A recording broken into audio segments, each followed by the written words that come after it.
Good morning students. देखो वीमाओं के ऊपर हम न्यूमेरिकल्स कर रहे थे, जिसमें दो प्रकार के न्यूमेरिकल हम देख चुके हैं कि किसी वीमा का किसी भौतिक राशि का वीमे विधि से सूत्र कैसे ज्ञात करते हैं, सत्यता की जांच कैसे करते हैं, उनके ऊपर हम न्यूमेरिकल्स देख चुके हैं।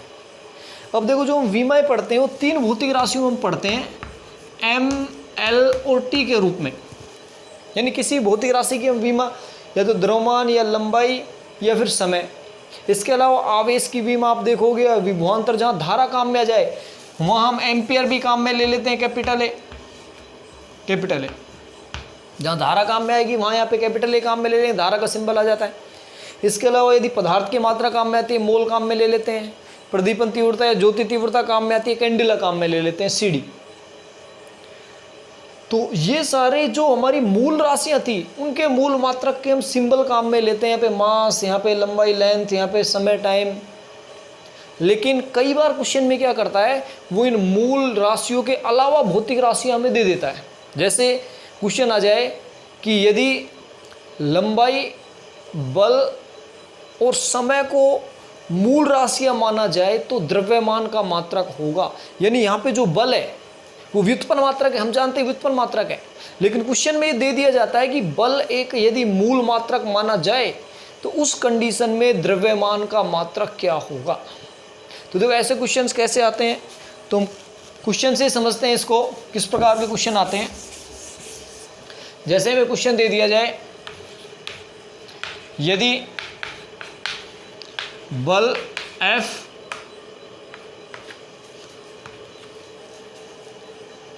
वेग v व समय t को मूल मात्रक माना जाए, मूल मात्रक माना जाए, तब द्रव्यमान की वीमा होगी। ऐसा क्वेश्चन आता है, 4 ऑप्शन दे दिए जाते हैं। तो देखो द्रव्यमान की वीमा यदि हम सिंपल देखें, द्रव्यमान एक मूल राशि है, उसका मूल मात्रक मास कैपिटल M यूज करते हैं, तो द्रव्यमान का हम जो वीमा है वो लिख देते हैं M1 L0 T0। ये द्रव्यमान का क्या आ गया, वीमा। लेकिन यहां हमें द्रव्यमान की वीमा कब निकालनी है, जब बल, वेग और समय को मूल मात्रक माने। यानी जो द्रव्यमान है वो बल पे भी निर्भर कर रहा है, वेग पे भी निर्भर कर रहा है और समय पे भी निर्भर कर रहा है। तो इन तीनों पे निर्भर करे तो उस कंडीशन में द्रव्यमान की मात्रा वीमा क्या होगी। तो यदि हम ये ऑप्शंस करके आते हैं तो वो हमारा क्वेश्चन गलत हो जाएगा, क्योंकि आंसर F, V और T के रूप में आना चाहिए। तो देखो ऐसे क्वेश्चन को कैसे करते हैं, जैसे हमने भौतिक राशियों के वीमाओं के ये सूत्र की स्थापना की थी, सेम उसी तरह ये क्वेश्चन करना है हमें। यानी हमें क्या करना है, एक तरफ हम ले लेंगे द्रव्यमान की वीमा, द्रव्यमान की वीमा M1 होती है बराबर, या इनके पहले M समानुपाती, देखो निर्भर किस पे कर रहा है, F पे। F की पावर स्मॉल a, Y की पावर स्मॉल b, V की पावर स्मॉल b और T की पावर स्मॉल c। या पावर XYZ भी ले सकते हो, जैसे हम पहले ले रहे थे, इसकी पावर X, यहाँ पावर Y और यहाँ पावर Z। तो द्रव्यमान जिन राशियों पर निर्भर करता है उन पे समानुपाती का चिन्ह लगा के पावर लगा देंगे, जैसे अभी सेम कर रहे थे। द्रव्यमान बल पे, वेग पे और समय पे निर्भर कर रहा है, यहाँ कह रहे हैं उनको मूल मात्रक माना जाए तो तब द्रव्यमान की वीमा क्या होगी। तो द्रव्यमान समानुपाती F की पावर X, V की पावर Y और T की पावर Z। यहाँ हम समानुपाती का चिन्ह हटाने के लिए नियतांक के काम में लेते हैं, F की पावर X, V की पावर Y और T की पावर Z। इसको समीकरण 1 बना देंगे। अब हमें सेम उसी तरह सोल्व करना है कि द्रव्यमान, समय, द्रव्यमान, बल, वेग और समय, इन सब की वीमाएं रख के उनमें तुलना करेंगे, वहाँ से XYZ का मान निकालेंगे। XYZ का जैसे ही मान रखेंगे तो हमें पता चल जाएगी कि द्रव्यमान की वीमा क्या होगी। तो देखो सबकी वीमा रखें। द्रव्यमान की वीमा होती है M1 L0 T0, के एक नियतांक है, नियतांक की कोई वीमा नहीं होती, वीमाहीन राशि होती है द्रव्यमान। बल की वीमा देखो M1 L1 T-2, ध्यान रखनी है। क्यों, बल हम क्या लिखते हैं, द्रव्यमान इंटू त्वरण, और त्वरण की L1 T-2 होती है मीटर पर सेकेंड स्क्वायर, द्रव्यमान की M1 तो M1 L1 T-2, इसकी पावर है x। उसके बाद में वेग है, वेग की विमा होती है m0 L1 T-1, इसकी पावर आ जाएगी y, और समय की t1 होती है इसकी पावर z। देखो यहाँ पे m1 L0 T0 equal to x को अंदर मल्टीप्लाई कर लो तो m की पावर x, l की पावर x और t की पावर -2x, x अंदर मल्टीप्लाई आ गया। ऐसे y को अंदर मल्टीप्लाई करेंगे तो m की पावर 0, l की पावर y और t की पावर -y, घातों को मल्टीप्लाई कर दिया। ऐसे ही z को अंदर मल्टीप्लाई करेंगे तो t की पावर क्या आ जाएगी z। तो m1 L0 T0 equal to, अब इन तीनों को मल्टीप्लाई करें तो यहाँ m की पावर x है, यहाँ m की पावर 0 है, वहाँ m है ही नहीं, तो m की पावर x प्लस 0, m की पावर x ही रहेगी, m की पावर x। l की पावर देखो यहाँ x है, यहाँ y है, वहाँ कुछ भी नहीं है, तो l की पावर x प्लस y, और ऐसी t की पावर यहाँ पे -2x, यहाँ -y और वहाँ प्लस z, यानी जो भी जब इनको मल्टीप्लाई करेंगे तो इनकी घातें जुड़ जाएंगी। यहाँ पे -2x, यहाँ t की पावर y है, -y है तो -y, यहाँ प्लस z है तो प्लस z। अब इनकी घातों की तुलना कर देते हैं, तो घातों की तुलना करने पर, घातों की तुलना करने पर, तो घातों की तुलना करें, यहाँ m की पावर 1 है, यहाँ m की पावर x है, तो x बराबर 1 पहला मान आ जाएगा, यानी जो x का मान यहाँ हमें काम में लेना है वो कितना आ जाएगा 1। ऐसे ही L में x प्लस वाई बराबर क्या आएगा 0, तो x प्लस वाई बराबर यदि 0 है तो x बराबर क्या आएगा, या फिर हम बोले y बराबर क्या आएगा -x, y बराबर -x, x का मान 1 है तो x का मान 1 रखेंगे तो y का मान कितना आ जाएगा -1, यानी y की पावर आ जाएगी -1। तीसरी तुलना करें तो तीसरी देखो t की पावर 0 है, t की power -x -y plus z,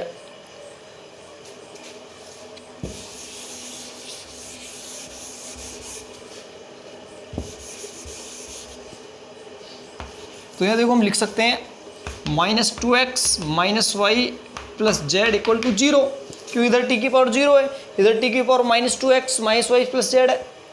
x का मान 1 है, y का मान -1 रख दो, -2 इंटू एक्स का मान 1 माइनस y का मान -1 प्लस z इक्वल टू 0, ये -2 plus 1 plus z equal to 0, -1 बचेगा, पक्षांतर करें तो z बराबर क्या आ जाएगा 1।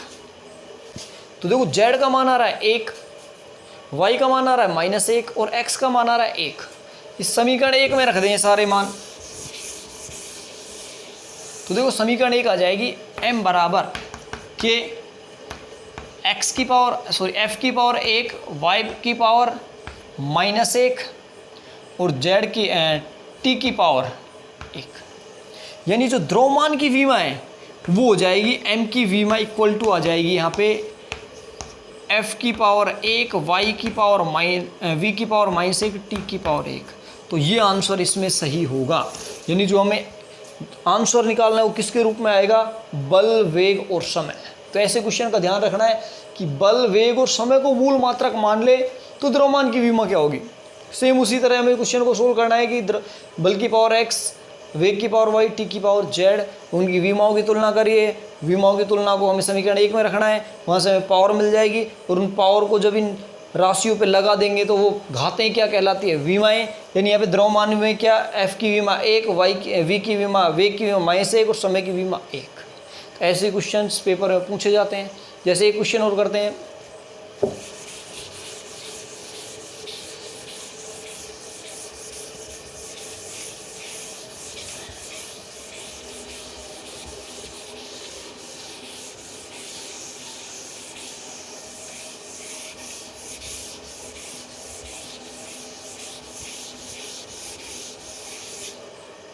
जो क्वेश्चन आ जाए, यदि ऊर्जा U त्वरण स्मॉल a तथा द्रव्यमान m को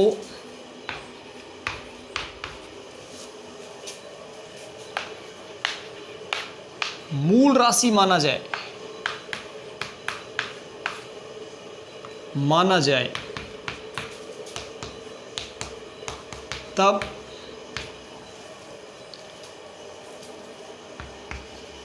बल की विमा होगी। यानी क्वेश्चन में हमें ध्यान रखना है कौन सा हमें राशि दी गई है। तो देखो यहाँ ऊर्जा को U, त्वरण A और द्रव्यमान M, इनको मूल राशियां मान लिया। हमें पता है मूल राशियां ऊर्जा और त्वरण दोनों व्युत्पन्न राशियां हैं, लेकिन क्वेश्चन में इनको मूल राशियां मान लिया है। तो बल की विमा क्या होगी? अब सिंपल बल की विमा पूछी जाए, जब 4 ऑप्शन आ जाते हैं तो पहला ऑप्शन आपको ये मिलता है M1 L1 T-2। तो जिस बच्चे को पता नहीं हो ये क्लिक करके आता है कि बल की विमा होती है M1 L1 T-2, और वो गलत हो जाता है, क्योंकि यहाँ क्वेश्चन में दे रखा है कि ऊर्जा, त्वरण और द्रव्यमान को मूल राशि माना जाए तो बल की विमा। तो सेम इसी तरह इस क्वेश्चन को हमें करना पड़ेगा। देखो जो बल है वो किन किन पे निर्भर कर रहा है। तो बल समानुपाती हम कर देंगे ऊर्जा पे यानी U की पावर x, त्वरण पे A की पावर y और द्रव्यमान पे M की पावर z। जिन पे निर्भर कर रहा है उन पे आप पावर लगाते हुए लिख दो। यहाँ एक नियतांक आ जाएगा F बराबर U की पावर F बराबर K, U की पावर x, A की पावर y और M की पावर z। इसको समीकरण 1 बना देंगे। अब हमें देखो बल, ऊर्जा, त्वरण और द्रव्यमान इन सब की विमाएं लिखनी है, उनमें विमाओं में तुलना करनी है, जिससे घात पता चल जाएगी, वहाँ से हमारा आंसर आ जाएगा। तो विमाएं लिखें सबसे पहले। देखो बल की विमा होती है M1 L1 T-2 के नियतांक की कोई विमा नहीं होती है, विमाहीन राशि है। ऊर्जा, अब ऊर्जा किसके इक्वल होती है? ऊर्जा रहती है कार्य के इक्वल, और कार्य होता है बल इंटू विस्थापन, यानी M1 L2 T-2। तो कार्य की या ऊर्जा की विमा होती है M1 L2 T-2। इसकी पावर x है, x लगा देंगे। त्वरण की विमा M0 L1 T-2 होती है, इसकी पावर क्या लगा देंगे? y। और द्रव्यमान M1 होता है केवल M1, इसकी पावर क्या है? z। पावर को अंदर मल्टीप्लाई करें, इधर तो सेम रहेगा। तो m की पावर x, l की पावर 2x और t की पावर -2x। अंदर y को मल्टीप्लाई करें तो m की पावर 0 ही रहेगा, या l की पावर y और t की पावर -2y। और z को मल्टीप्लाई करें तो m की पावर z। अब देखो m की पावर x, m की पावर 0 और m की पावर z, यानी यहाँ से देखो हम क्या कह सकते हैं, m की पावर आ जाएगी x प्लस z। इसके बाद l की पावर देखो, इधर है 2x, इधर है y प्लस y, उधर क्या है 0, कुछ लिखने की जरूरत नहीं है। t की पावर यहाँ पे -2x, यहाँ -2y, उधर कुछ है ही नहीं। और इधर जिससे तुलना करेंगे वो है हमारी M1 L1 T-2, यानी 3 अननोन है x y z। आपकी 3 समीकरण बनेगी, वहाँ से x y z के मान निकालने हैं, और वो x y z के मान जैसे ही हम यहाँ रखेंगे हमारे क्या आ जाएगा? आंसर। तो देखो कैसे करेंगे आगे इसको।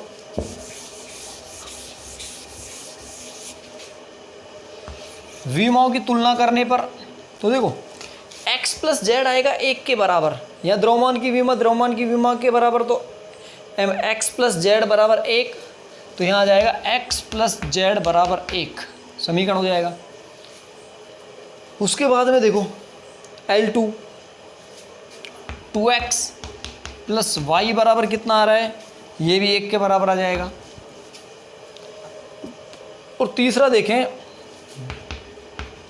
-2x plus -2y equal to -2, यह t की पावर -2 है, यहाँ से -2 कॉमन ले लेंगे तो ये भी आ जाएगा x plus y equal to -2 से -2 cancel out, x plus y बराबर आ जाएगा 1।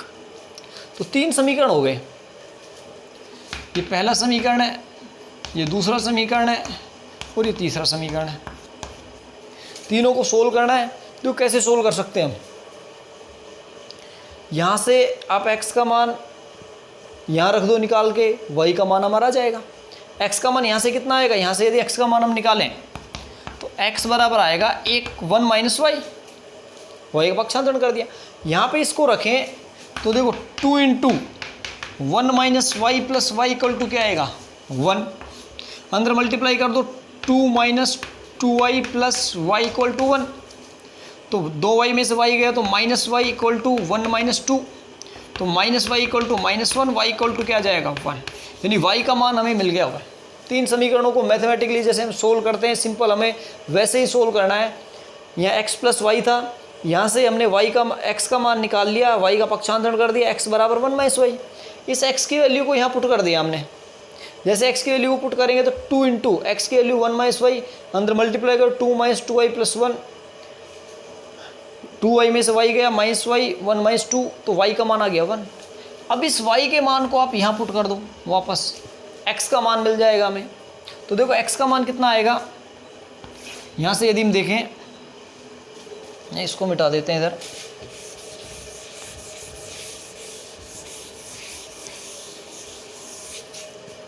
तो देखो 2 इंटू एक्स प्लस वाई का मान आ रहा है 1 इक्वल टू 1। तो 2x बराबर,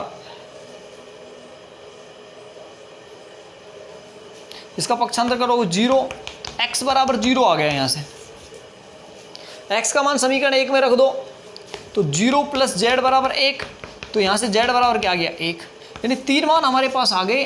y की वैल्यू 1 आ रही है,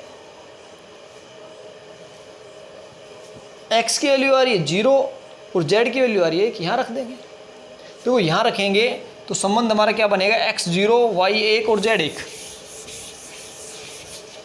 तो f बराबर आ जाता है k, u की पावर देखो 0 है, a की पावर 1 और m की पावर 1, यानी f की जो वीमा बनेगी इस फॉर्मूले में, k वीमा इन, इसको लिखने की जरूरत नहीं है, u की पावर 0, a की पावर 1 और m की पावर 1, या इनको आप कैपिटल में लिख सकते हो। त्वरण की जगह a, यहाँ a चलो स्मॉल में रहने दो, क्यों, कैपिटल है तो एम्पियर धारा का है, और m स्मॉल में रहेगा तो भी सही है। ऑप्शन से आप क्लिक कर सकते हो उसको, या सब्जेक्टिव पेपर में ऐसे करके आ सकते हो। f बराबर u की पावर 0, a की पावर 1, m की पावर 1, इस क्वेश्चन का ये आंसर आएगा। तो ध्यान रखना है, हमेशा MLT के रूप में आंसर नहीं आएगा। यदि क्वेश्चन में उसने मान लिया चीज़ों को तो उसके अकॉर्डिंग ही हमें इस प्रकार से सोल्व करना है। तो ये हमारे हो गए वीमाओं के ऊपर क्वेश्चंस। जितने भी कंपटीशन एग्जाम में आपको इसी प्रकार के क्वेश्चंस वहाँ मिलेंगे। तो जब सीट्स के एक्सरसाइज करेंगे तो जितने भी क्वेश्चंस आ रहे हैं वो सारे हम क्लास में सोल्व करेंगे, जब से रेगुलर क्लासेस चलेंगी तब। अब देखो हम देखते हैं इन सीमाओं के वीमाओं के सीमाबंद क्या क्या है, यानी वीमाओं की कमियां कौन सी है, लिमिटेशंस ऑफ डायमेंशंस।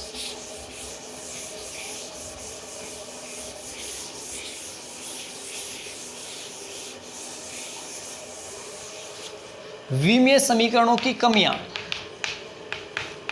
विमीय समीकरणों की कमियां, इनकी लिमिटेशंस कौन सी।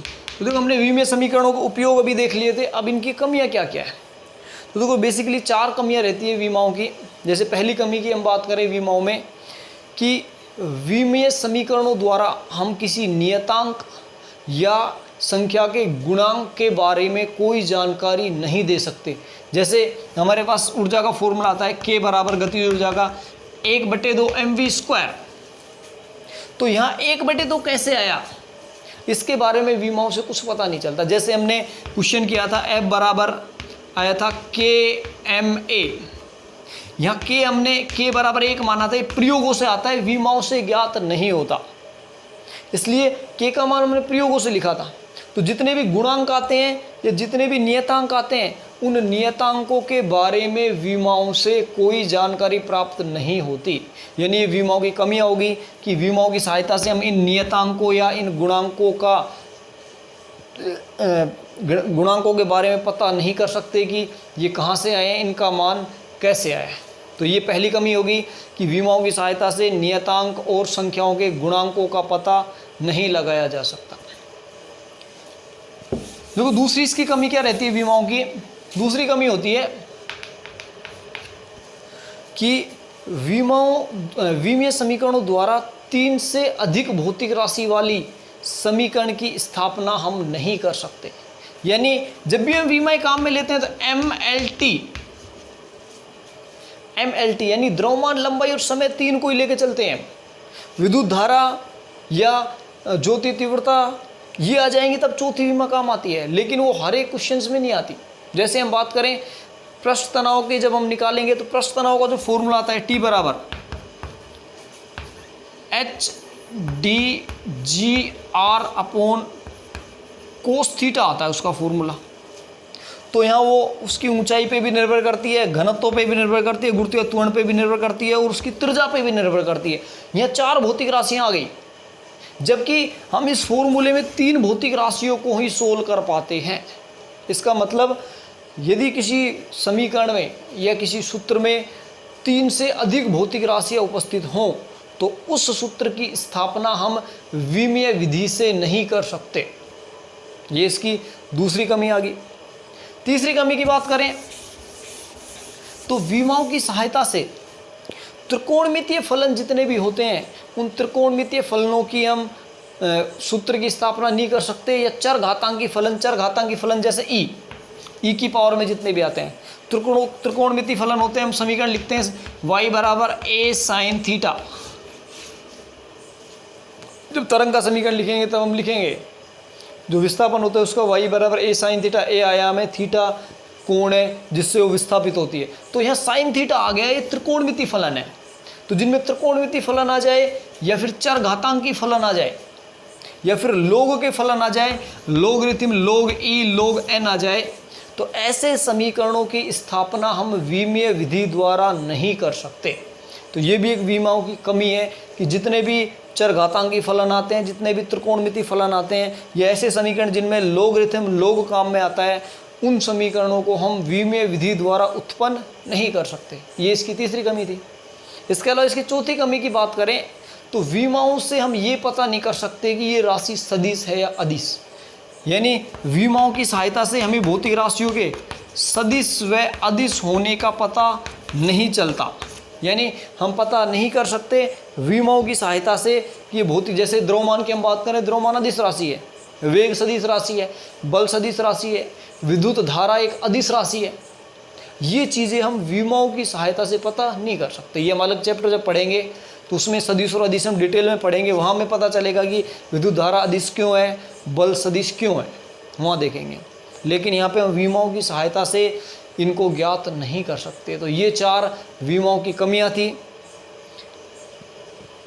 तो यहाँ पे हमारी कंप्लीट विमाएँ हो जाती, इसके क्वेश्चंस भी देख लिए हमने, कमियाँ भी देख ली।